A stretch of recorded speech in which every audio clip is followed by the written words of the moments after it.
আপনি কারো কাছ থেকে একটা কথা শুনলেন, তিনি বললেন এটা কারো কাছে বলবেন না, বলে বেড়ালেন, আমানতের খেয়ানত করলেন। কোন প্রতিষ্ঠানে আপনি চাকরি করেন, ডিউটি করেন, প্রতিষ্ঠানের দেওয়া দায়িত্ব সঠিকভাবে পালন করলেন না, আমানতের খেয়ানত করলেন। রাষ্ট্রীয় দায়িত্ব পালন করেন, সেখানেও গাফলতি করলেন, আপনি আমানতের খেয়ানত করলেন। জনগণের প্রতিনিধি হয়েছেন, চেয়ারম্যান, এমপি, মন্ত্রী মানুষ আপনাকে বানালো, আপনি আমানতদারিতা রাখলেন না, জনগণের আমানত, রাষ্ট্রের দেওয়া আমানত খেয়ানত আরম্ভ করলেন, চুরি বাটপারি দুর্নীতি আরম্ভ করলেন, খেয়ানত করলেন। আল্লাহর নবী বলেছেন, ইদা দুইয়াতিল আমানাতি ফান্তাজিলিস সাআ, চতুর্দিকে যখন আমানতের খেয়ানত আরম্ভ হয়ে যাবে, কিয়ামত তখন কাছাকাছি চলে আসবে।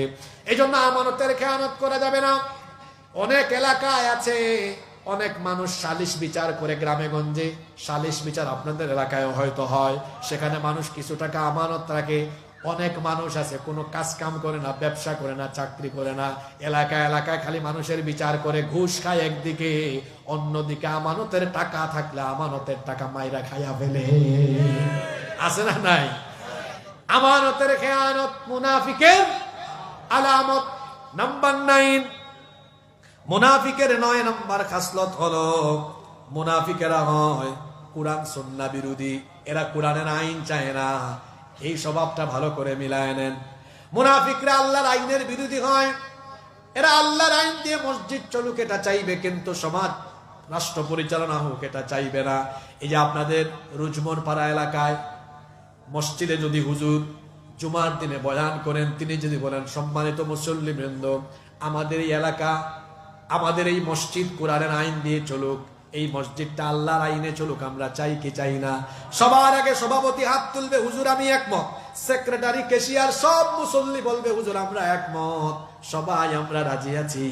কিন্তু বাংলাদেশের কোন মসজিদে হুজুর যদি এই বয়ান করে পরবর্তী পয়েন্টে বলে যে আল্লাহর আইনে, কোরআনের আইনে মসজিদ চলবে, আমি মসজিদের কথা বাদ দিলাম, আমি যদি মাহফিলের বয়ানে বাংলাদেশের যে কোনো জায়গায় বলি, ভাই আমাদের মসজিদগুলো আল্লাহর আইনে, কোরআনের আইনে চলুক, একটা মানুষ আমাকে নিয়ে বাজে কথা বলবে না, সবাই আমাকে মহব্বত করবে, ভালোবাসবে। কিন্তু পরবর্তী পয়েন্টে আমি যদি বলি যে আল্লাহর আইনে, কোরআনের আইনে মসজিদ চলবে, সে আল্লাহর আইনে, কোরআনের আইনে সমাজ চলবে, দেশ চলবে।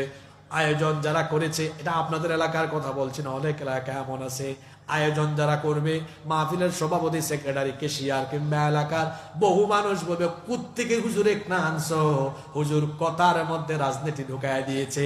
আর যদি ইমাম সাহেব জুমার দিনে বলেন, তাহলে দেখবেন একটু আগে হুজুর বললেন আল্লাহর আইনে, কোরআনের আইনে মসজিদ চলুক, সবাই হাত তুলে হুজুরকে সমর্থন দিল। পরবর্তী পয়েন্টে হুজুর যদি বলে এই কোরআনের আইনেই সমাজ চলবে, দেশ চলবে, একটু আগে হাত তুলছিল যারা, এদের মধ্যেই অনেকে আবার আছে, দেখা যাবে হুজুরের চাকরি খাওয়ার জন্য উঠে পড়ে লেগে যাবে। বুঝতেছেন কথা? বুঝলাম না। কোরআনের আইন দিয়ে মসজিদ চলুক, সব রাজি, কোরআনের আইন দিয়ে সমাজ চলুক, দেশ চলুক, চেহারা অনেকের কালো হয়ে যায়। কোরআনের আইন একমাত্র সমাজে, রাষ্ট্রে চায় না তারা, চোর, ডাকাত, দুর্নীতিবাজ, লুটপাটকারী যারা, যারা সমাজে, রাষ্ট্রে কোরআনের বিধান চায় না, আল্লাহর দেওয়া বিধান আর রাসূলের তরিকা আদর্শ চায় না, আল্লাহ তাদের ব্যাপারে কোরআনে কি বলছেন শুনেন। কোরআনে কারীমের 4 নম্বর সূরা, সূরাতুন নিসা এর 61 নম্বর আয়াতে আল্লাহ তাআলা বলছেন, ওয়া ইযা কিলা লাহুম তাআলাউ ইলা মা আনজালাল্লাহু ওয়া ইলার রাসূলি রাআইতাল মুনাফিকিনা ইয়াসুদ্দুনা আনকা সুদুদা। আল্লাহ তাআলা বলছেন, আর যখন তাদেরকে বলা হয় ফিরে আসো, আল্লাহ যা নাজিল করেছেন আল্লাহর বিধানের দিকে, আর রাসূল যে আদর্শ তোমাদেরকে দিয়েছেন সেদিকে ফিরে আসো, রাআইতাল মুনাফিকিনা ইয়াসুদ্দুনা আনকা সুদুদা, তখন আপনি মুনাফিকদেরকে দেখবেন এই কথা বললে তারা পাশ কাটিয়ে চলে যায়। তাহলে আমরা এই আয়াত থেকে যে বার্তা পেলাম সেটা হলো আল্লাহর আইন আর রাসূলের তরিকা, রাসূলের আদর্শ মতো সমাজ আর রাষ্ট্র চলুক, এটা মনে প্রাণে চায় না যারা, মুমিন নয়, মুনাফিক হলো তারা। কষ্ট পেয়েছেন আমার কথা? 10 এবং সর্বশেষ আরো আছে, আমি আজকে 10টাই বললাম। 10 এবং সর্বশেষ মুনাফিকের আলামত হলো, মুনাফিকরা সব সময় ভয়ে থাকে, মাহফিলে আসলেও মসজিদে আসলেও তাদের অন্তরে ভয় থাকে, না জানি কোন সময় হুজুর কুরআনের কোন আয়াত আর কোন সূরা পড়ে, আর আমার চরিত্র ওই আয়াত দিয়া সূরা দিয়া মিলায়া দেয় নাকি। কারণ রাসূলের যুগেও মুনাফিকরা ভয়ে থাকতো, না জানি কোন সময় কোন সূরা বা আয়াত নাজিল হয়ে তাদের মুনাফিকি চরিত্র ফাঁস হয়ে যায় কিনা। এজন্য আল্লাহ কোরআনে কারীমের 9 নম্বর সূরা তাওবা এর 64 নম্বর আয়াতে বলছেন, ইয়াহযারুল মুনাফিকুনা আন তুনাজ্জালা আলাইহিম সূরাতুন তুনাব্বিউহুম বিমা ফি কুলুবিহিম কুল ইস্তাহজিউ ইন্নাল্লাহা মুখরিজুম মা তাহযারুন। কত পরিষ্কার কথা। আল্লাহ বলছেন মুনাফিকরা সব সময় সতর্ক থাকে, ভয়ে থাকে, না জানি কোন সূরা নাজিল হয়ে তাদের মুনাফিকি খাসলত বর্ণনা হয়ে যায় কিনা। আমার সমাজেও মুনাফিক স্বভাবের লোকরা যে কোনো সময় ওয়াজে, বয়ানে, তাফসিরে, মসজিদের আলোচনায় ভয়ে থাকে, না জানি কোন সময় হুজুর কোন কথা বলে, এজন্য তারা সতর্কও করে। আমার একটা ঘটনা মনে পড়লো, এই ঘটনা দিয়ে আজকে শেষ করব। ঘটনাটা বলবো। এক মসজিদে ইমাম সাহেব নিয়োগ হবে, এখন এক হুজুর আসছেন ইন্টারভিউতে, খুব প্রস্তুতি নিয়ে আসছেন, তিনি সুদের বিরুদ্ধে আজকে ওয়াজ করবেন। শুরু করছেন সুদের বিরুদ্ধে ওয়াজ। কিছুক্ষণ পর সভাপতি দেখছে, হায় রে হায়, হুজুর যত আয়াত হাদিস বলে সব আমার গায়ের উপর দিয়ে যায়। উনি মারছে কাশি। তো হুজুর ছিলেন খুব চালাক, বুঝে ফেলছেন আমার ওয়াজ সভাপতির সাথে কমন পড়ে গেছে, সাথে সাথে তিনি টপিক চেঞ্জ করে চলে গেছেন ঘুষে। কিছুক্ষণ পর ক্যাশিয়ার সেক্রেটারি কাশি মারছে। হুজুর বলেন, হায় হায় হায়, চাকরি তো আজকে হবেই না মনে হচ্ছে। সেক্রেটারির সাথে মিল, উনি বাদ দিলেন এই টপিক, শুরু করলেন এবার চাঁদাবাজি নিয়ে। মারছে ক্যাশিয়ার কাশি। হায় রে হায়, কোন মসজিদে আসলাম, হ্যাঁ, খালি ওয়াজ কমন পড়ে। এখন চাকরিটা যেন টিকে এই ধান্দায় তিনি অন্য টপিকে যাবেন। দেখছেন টাইমও শেষ। তিনি বললেন, ঠিক আছে আজকে এতটুকুই, আমরা এখানেই শেষ করলাম। ওয়াখির দাওয়ানা আলহামদুলিল্লাহি রাব্বিল আলামিন। এরকম কিছু হুজুর নামের খেজুরও আছে না নাই?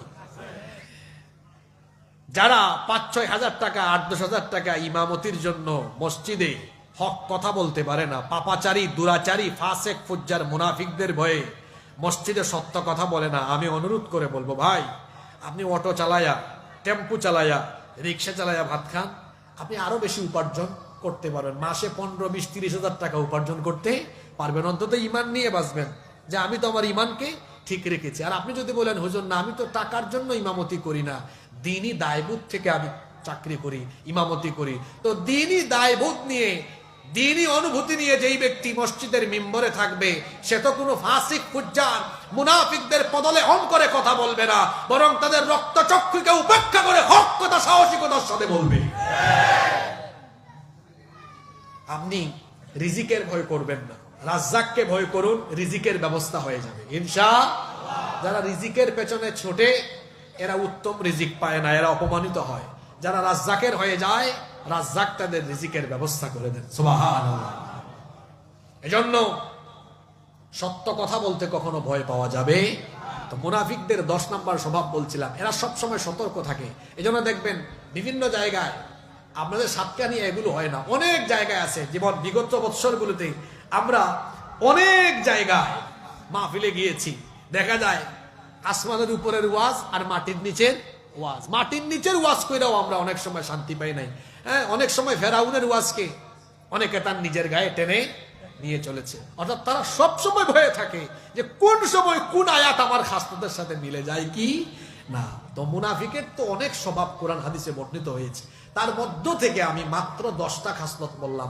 আরো অনেক স্বভাব মুনাফিকের আছে। যেমন আমি সংক্ষেপে বলি, মুনাফিকরা মুমিন কষ্ট পেলে তারা খুশি হয়, মুনাফিকরা যুদ্ধ বিগ্রহ এড়িয়ে চলে, মুনাফিকরা রসুলের অপমানে খুশি হয়, ইসলাম আর মুসলমানদের ক্ষতি হলে তারা এখানে কি করে আনন্দিত হয়। এইরকম মুনাফিকদের অনেক স্বভাব কোরআন হাদিসে বর্ণিত হয়েছে। মনে রাখবেন একটি কথা, এই লাইনটা মনে রাখবেন, মুনাফিক যে সমাজে আছে সেই সমাজ কোন সমাজ? মুসলিম সমাজ। জোরে বলেন কোন সমাজ?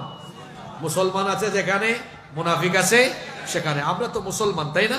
তো আমাদের মধ্যে যেন নিফাকের ভাইরাস ঢুকে আমরা যেন কেউ মুনাফিক হয়ে না মরি, কারণ এই ভাইরাস নিয়ে যারা মারা যাবে একেবারে বিনা হিসাবে বিনা বিচারে জাহান্নামের তলদেশে যাবে। এজন্য আসুন নিফাকের ভাইরাস থেকে আমরা বেঁচে থাকি, শিরকি কর্মকাণ্ড আকীদা থেকে নিজেকে হেফাজত করি, আর ঈমানের উপর ইস্তেকামত থাকি। আল্লাহ তাআলা আমাদেরকে ঈমানের উপরে অটল অবিচল থাকার তৌফিক দেন, আমরা বলি আমিন। সম্মানিত ভাইয়েরা, এখানে সম্ভবত নামাজের জামাত হবে, এজন্য কেউ উঠবেন না। আমি তো মুসাফির মানুষ, আমি তো কসর আদায় করব। আপনারা যারা স্থানীয় আছেন এখানে এই জামাতে অংশগ্রহণ করবেন। জামাত শেষে ধারাবাহিকভাবে মাহফিল চলবে ইনশাআল্লাহ। আমি আপনাদের দোয়া চাই, আপনাদের জন্য দোয়া রইল। সুবহানাকা আল্লাহুম্মা ওয়া বিহামদিকা।